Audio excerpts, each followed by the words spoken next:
ETF index mutual funds నేర్చుకుని stock మార్కెట్లో రాణించాలనుకుంటున్నారా? వెంటనే ఈ నెంబర్కి కాల్ చేయండి. నమస్తే రమగారు. నమస్తే జయ. రమగారు, శివరాత్రికి జాగరణ చేయటం, అలాగే ఉపవాసం ఉండటం ప్రధానంగా చేస్తాం కదా. అసలు జాగరణ ఎలా చేయాలి, ఉపవాసం అంటే ఎలాంటి నియమాలు పాటించాలి? ఉపవాసానికి సరైన అర్థం సమీప వసనము, భగవంతునికి దగ్గరగా ఉండటం. అంటే ఇప్పుడు మనం అన్నం తింటాం అనుకో, అన్నం తినగానే ఆవకాయ వేసుకుందాం, లేదా ముద్దపప్పులోకి నెయ్యి వేసుకుందాం, దాంట్లో ఆవకాయ నలుచుకుందామా, మాగాయ నలుచుకుందాం, దెబ్బకాయ నిమ్మకాయ నలుచుకుందామా అనిపిస్తుంది ఊహ. తర్వాత పప్పుచారులు ఉప్పు తక్కువైందని ఉప్పు వేసుకుంటాం, 2 వడియాలు నలుచుకోవాలి, 2 అప్పడాలు నలుచుకోవాలి, ఓ 2 ఊరుమిరపకాయలు కావాలి. ఎంత వచ్చింది ఆసక్తి? అవును, అవునా? అన్నం హెవీగా తినేటప్పుడు బాగుందని ఇంకో ముద్ద ఎక్కువ తింటాం, పొట్ట నిండా ఉంటుంది అని ఆవలిస్తాం. ఎస్. ఈ మొత్తం క్రియలో భగవంతుడు ఉన్నాడు. ఎక్కడైనా పొట్టలో ఉన్న భగవంతుడిని, వైశ్వానరుణ్ణి మనం పూజించాం. పొట్టలో ఉంటుంది, అదేమిటిది, ఒక అగ్ని, వైశ్వానరాగ్ని అంటారు, ఏదో అగ్ని. మొత్తానికి ఈ అగ్నిని పూజించాం. కానీ విరాట్ పురుషుడైన పరమేశ్వరుని పూజించిన దాఖలాలు లేవు, అందులో ఉండవు కదా. అందుకని ఏంటంటే ఆహారం హెచ్చుగా తీసుకోకూడదు. స్వల్పమైన ఆహారంతో, నామినల్గా పొద్దున్న దేవుడికి నివేదన చేసిన పళ్ళు, కాస్త మంచినీళ్ళు తీసుకుంటూ ఫలహారంతో ఉపవాసం చేస్తే మంచిది. చిలకడ దుంప కూడా తింటా ఉండు, వస్తున్నా అందాక. అక్కడి నుంచి స్వల్పాహారం అంటే ఫలహారం అనుకుందాం, పళ్ళు తింటాం. ఈ ఫలాహారం కాకుండా మనం ఏదైనా ఉప్మాలు, తర్వాత ఏమో ఒక దిబ్బరొట్టె, ఉప్పుడు పిండి, ఇలాంటివి చేసుకుని తినే ఉపవాసం ఒక రకం. వీళ్ళు ఏంటంటే టాబ్లెట్లు వేసుకోవాల్సిన వాళ్ళు, ఉండలేని వాళ్ళు, అన్నం మీద బెంగొచ్చేసి శివుడి మీద శ్రద్ధ తగ్గిపోయే రకం వాళ్ళు. వీళ్ళు ఏం చేస్తారు, కాస్త ఏదో తింటే అన్నానికి భిన్నమైన పదార్థం ఒకటి, ఘన పదార్థం వెళ్తే 1-2 కాఫీలతోటి ఉపవాసం అయిపోతుంది. అవును, ఇదొక పద్ధతి.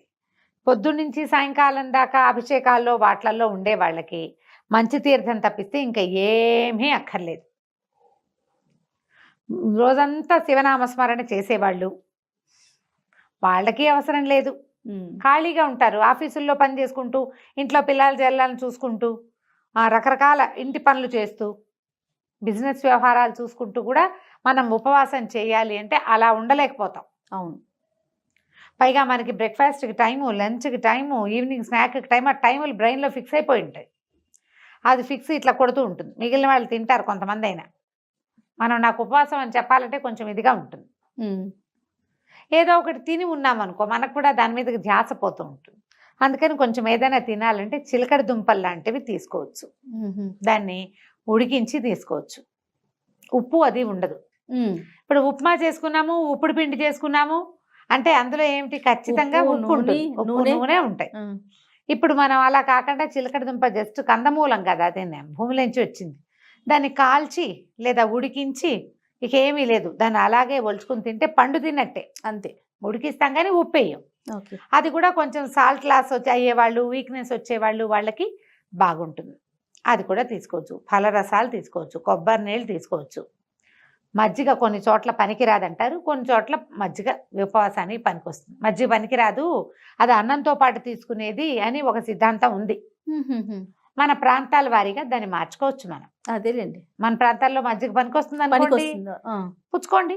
పల్చటి మజ్జిగ తీసుకుంటే ఆ శరీరానికి ఆరోగ్యము, ఉపవాసం డిహైడ్రేట్ అవ్వకుండా ఉంటాము, ఉపవాసం కూడా నెరవేరుతూ ఉంటుంది అందులోనే.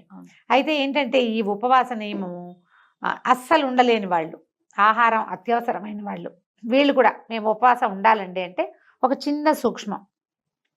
పొద్దున దేవతార్చన చేసుకుంటాం కదా, దైవారాధన ఏదో చేసుకుంటాం, పూజా పునస్కారం సింపుల్గా అయినా దీపం పెట్టి ధూపం చూపించి తర్వాత 2 అరటిపళ్ళు నివేదన పెట్టే అలవాటు ఉన్న వాళ్ళు కూడా పొద్దున మీరు ఏం వండుకుంటారో, ఉప్మా అయినా సరే దాన్ని దేవుడికి నివేదన చేయండి.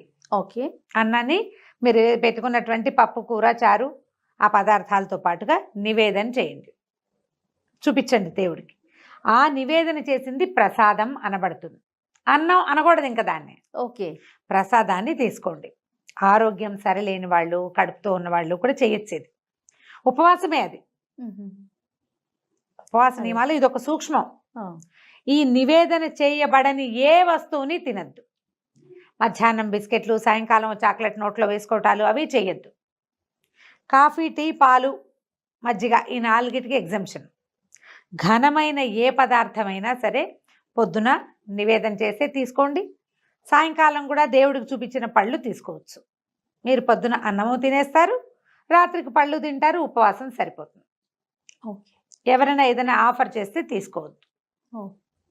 నేను అన్నం తినేసా అని చెప్పండి, నేను ప్రసాదం తిన్నా అని చెప్పండి.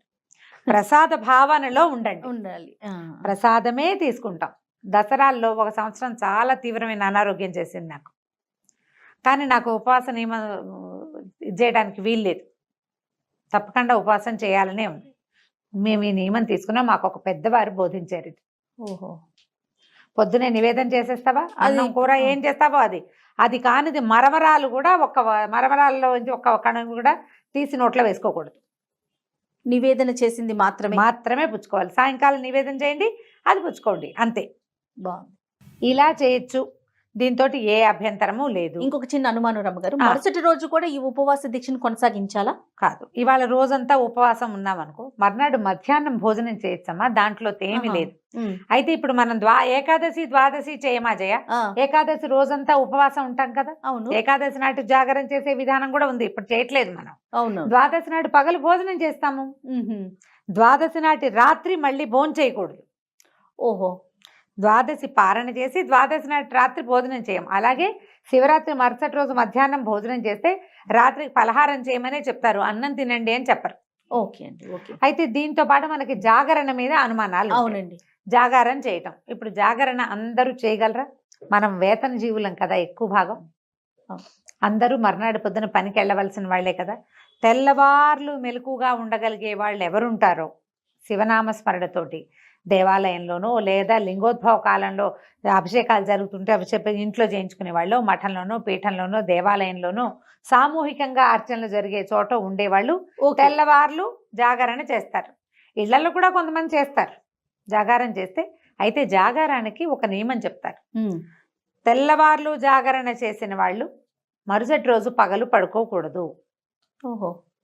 శివరాత్రి నాటి మరుసటి రాత్రి పడుకోవాలి. మర్నాడు పగలు పడుకుంటే జాగారం ఫలితం పోతుందని చెప్తారు.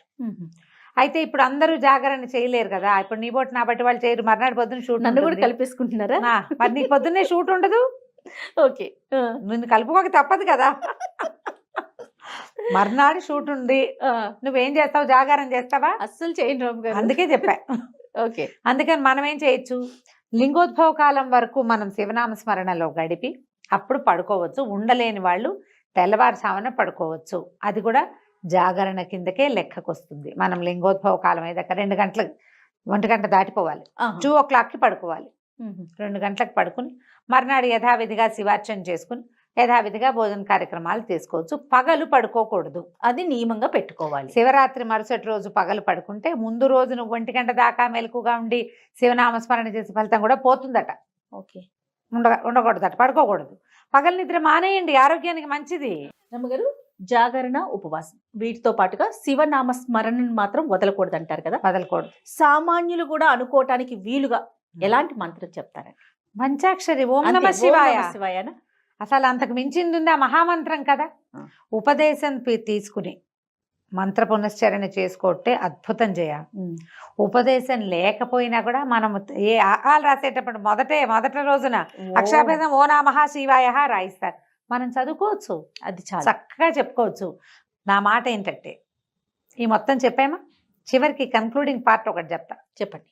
శివరాత్రి రోజున మీరు ఉపవాసం చేయకపోయినా, జాగారం చేయకపోయినా, పూజ చేసుకోపోయినా, గుళ్ళోకి వెళ్ళలేకపోయినా, లేదా ఈ మన ఏకాదశి రుద్రాభిషేకాలు అటెండ్ చేయలేకపోయినా ఇతరులతో పోట్లాడకండి.